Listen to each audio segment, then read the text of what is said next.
I welcome you all to our online class. Today we are going to discuss Anita Desai's Clear Light of Day.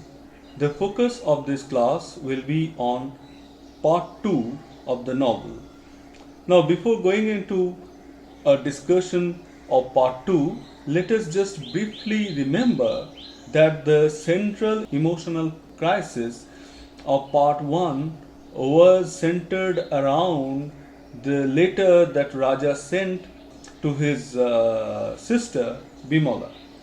Now, the letter brings out the irresponsible and insensitive nature of Raja's character, and it also sets up the backdrop against which the present events of the novel unfold. Now, in the second half, we move back in time as the narrator chronicles the life experiences of various characters during the time of India's partition. Their lives, actions, and reactions crisscross, overlap, and intersect in a wave of dramatic events. Towards the end of part 2, we also see how the characters are getting settled down to their present situation, both from socio-economic and family perspectives. However, this in no way means we will not observe any future psychological growth in these characters. Part 2 of the novel begins with a telling description of the Hindu Muslim communal riots that were sweeping across Delhi. The city was in flames that summer. Narrator begins this way and then proceeds to tell us about the riots. The incidents shook and transformed the psyches of all the principal characters in such a way that Bimola, for instance, doesn't want her youth back, an unusual thing for a woman. The time was especially difficult for Das family. Raja was diagnosed with TB and needed constant care and attention from Bimola. Situation worsened when Raja came to know that Hyder Ali's have left Delhi without leaving any information for him. Now the narrator takes us briefly to not so remote a past and shows us how Raja slowly got accepted in the Hyder Ali household. Parties, discussions, recitations, and communal eating were shown as the highlights of this process of gradual acceptance.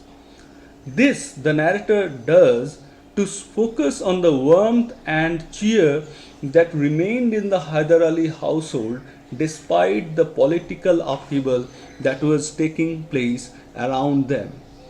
In a more significant way, it also helps us to compare and contrast the atmosphere of the Das household, which was always very gloomy and dark. Now, please see page number 75 and especially read that portion which starts like this. He felt there could be no house as dismal as his own. Now, going further into this, let us see how things were. This takes us to another very significant and important point, the absence of parental care. Now, the previous point itself brings us to the issue of parental neglect and indifference.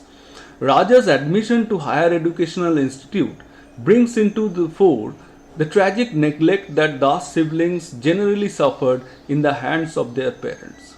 However, when the time came for Raja's admission to the college, the father sprang up from nowhere to decide upon the institute where he can go to study and perhaps more importantly, where he cannot.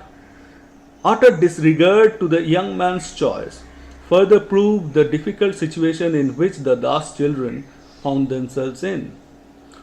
Choice of Hindu college for Raja's higher studies also indicates further to the communal situation of Delhi during the partition era.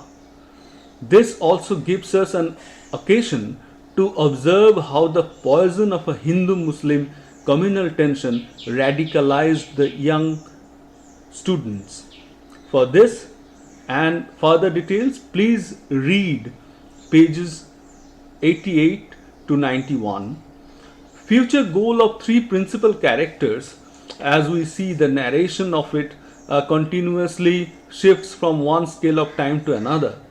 And for this, you have to reread that page number 84, where we see how the characters are setting goals for themselves. Raja announced in a grandiloquent manner, "When I grow up, I shall be a hero." Bimola followed it up by saying, "And I will be a heroine." Tara's expectation of her own life was moderate. She complained to Miramashi, "They laugh when I say I will be a mother." Seen through these declarations, it becomes quite clear to assess the future trajectories of these characters, helping us to see and understand their agonies and aspirations, failures and success in lives. If we go by these declarations, Tara was the one who went very close to her life's goal.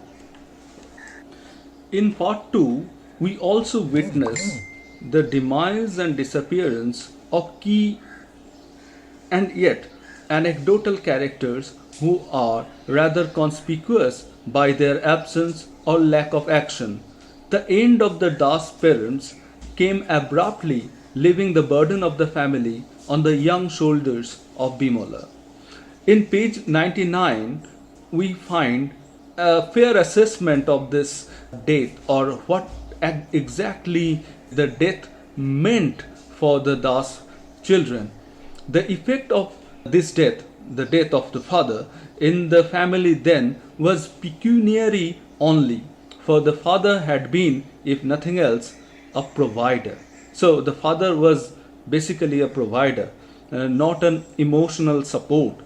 Raja was reluctant from the very beginning to take over the family insurance business and will soon leave for Hyderabad to be with his mentor, Hyder Ali, never to return again.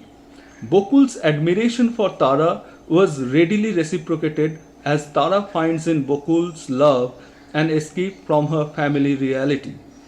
If we closely notice the motives and moves of Tara and Raja, we will find that they both wanted to escape their family. Bimola was the one who reacted and responded differently. Although portrayed by many critics and teachers as difficult, unkind, and cynical, she turned out to be the most responsible of the four Das siblings. In page 93 of the novel, we find there was no one except Bim. Everything was left to her. Again, in page 148, Dr. Biswas tells Bim, and I quote, "Now I understand why you do not wish to marry." Bim had a brief and uneasy relationship with Dr. Biswas. Her dislike for men grew and further pushed her towards her own family circle, which needed her attention the most. And she was certain that no man will be prepared to accept her with all her family responsibilities. She is the last person to allow her partner to love her out of pity. Her alert individualism, self-respect, and honor make her the most important and pivotal character of the novel. Aunt Mira, or Miramashi, insanity grew proportionately with her rising alcoholism. She seemed to be out of sync with the reality, or maybe she found the reality around her too oppressive to confront directly and wanted to escape, much like Raja and Tara. In the end, I would like to ask you to focus on some important thematic developments that we witness in part 2 of Clear Light of Day. In part 2, we find that it largely contributes to the novel's continuous contemplation over themes such as depression, disease, and death. However, these negative sentiments get challenged and balanced by instances of recovery and escape. So this actually forms the crucial dialectic of the novel. The entire Das household, much like the world outside, appeared depressed and diseased. Raja's TB is just an extension of these dual negative forces at work both at private and public levels. Raja recovers from TB only to leave for the Hyderabad. Gokul's love also offered an opportunity to Tara to leave the house. Apart from these two basic thematic developments, one could also see the importance of the role played by Bhim as a caregiver. She more than overcompensates for the absence of a mother's attention and love in this time of crisis. This somehow explains her future equation with Baba. During Raja's recovery, reading poetry proved to be of therapeutic value. This recurs throughout the novel at different important junctures.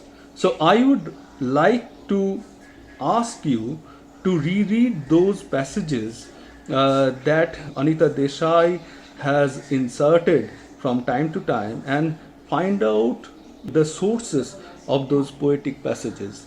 This will be your home task. I would like you to reread especially those sections that I mentioned during my tutorial class that I am taking right now. Now with this I would like to conclude my small little video tutorial on part 2 of Clear Light of Day. If you have any doubt, questions, rejoinder, feel free to write here or in Google Classroom. We will also have an interactive session on part 2 on Skype. Hope you have enjoyed this session. I will post my next video tutorial on part 3 of Clear Light of Day within a week's time. Until the next session, bye. Take care.